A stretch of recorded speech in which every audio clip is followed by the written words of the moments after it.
shirka horta shir hawiye oo dhan oo fadhiyo waxgaradkiisa iyo siyaasiyiintiisa iyo ganacsatadiisa iyo duubabkiisa iyo haweenka dhalinyarada dhammaan idinka maqnayn u ahay waddanka marxaladoo marayna cid moogo soomaaliya ma jirto hawiye mowqifka uga aadan labada sano lagu diro beenta anuu caddeeyo anuusan raalli ka ahayn anuusan u hogaansami doonin in dowladnimo soomaaliya idoo loo wada dhan la dhiso ujeedka ugu weyn shirka midkaas u ah waxaad sheegtay in beeshaas ay dhammaanteed shirka wada joogtay waxaanan la soconnaa in dad badan oo dowladda idinku matala oo ay ka mid yihiin madaxweynaha galmudug iyo kan hirshabeelle iyo guddoomiyaha gobolka banaadirba ay ka maqnaayeen shirka marka soo lama odhan karo shirkaas looma dhammayn ee dad mucaarada is aruursaday maya anigu nin waxaan ahay duuba haddii ilaahay ibnu siyaasadna kama shaqeeyo laakiin waxay soomaalidu tirahdaa owrka iyo qofka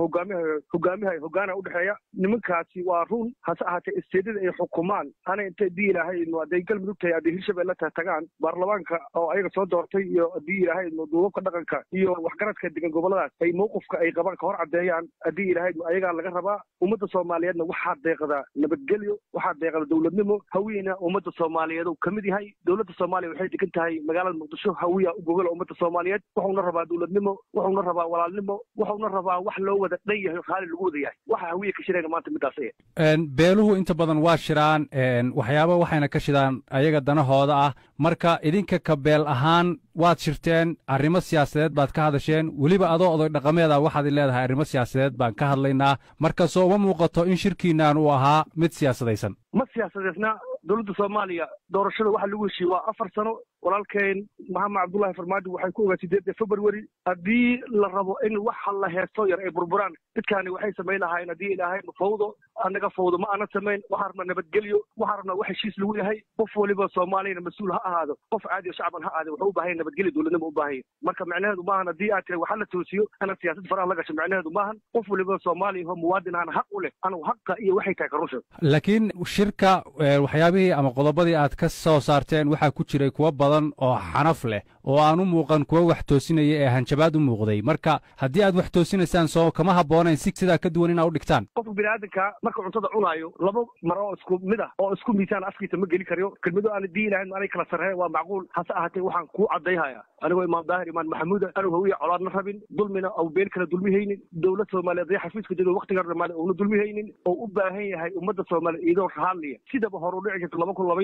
2012 sidii qor isu dhiibka u dhici jirtay sidii oo kale ay u dhacdo inay doorasho dhacdo dadka xafiiska jooga hadii ay calaf u helaan cid u diidaysa waa lala shaqeeyaa haddii qof kale ilaahay calaf u geliyana haddii ilaahay ummadda Soomaaliyeed horumarka iyo higsiga iyo quruxda magaalada Muqdisho ka muuqatay guud ahaan waddankana aanay horumartan ka shaqeynaa diyaalad imaam daahirow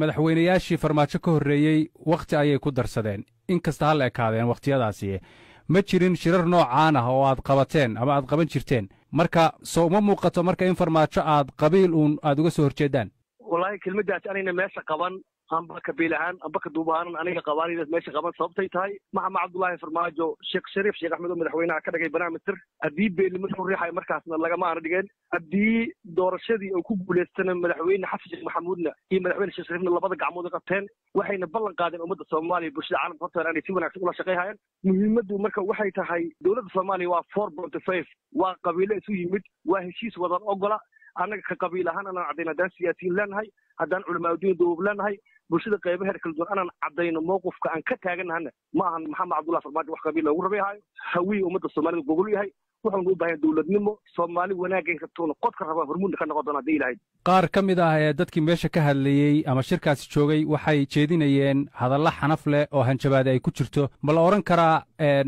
colaad ayaad xilligan abaabulaysaan wallahi haddaan colaad abaabulayno waxaa caddayn kuugu aadaa ummadda Soomaaliyeed madaxweyne Sheekh Shariif iyo madaxweyne Xasan Sheekh Maxamuud iyo guddoomiyaha baarlamaanka Shariif Xasan Sheekh Aadan 19 February in lagu weeraro hotel Maa'ida dowladda hadda xafiiska joogto ay ku weerartay haddii qabiilnimo loo weeraray dowladda oo loo hujuumayo dowladda Soomaaliya madaxdaas waxaa laga rabaa in maqaamkooda iyo sharafkooda iyo cisigooda ay dhowrto tasiilaadkooda ay bixiso haddii ay weerartana anaga hub ma aanan weyn ciidan ma aanan weyn qabiil ma aanan weyn cudud ma aanan weyn sharafka ummadda Soomaaliya ay ku soo hogaamiyeen anaan dhaawac garin oon dul qaadano midaasan maantana haddii ilaahay anigu waan ku hadlay meeshana ka soo jeediyey maxaan cid qabiil loogu reeba ma jirto qabiilka Soomaaliya ka fiicanna ma jiro Soomaali waa Soomaali waxaana deeqa Soomaalida dadka Soomaaliyeed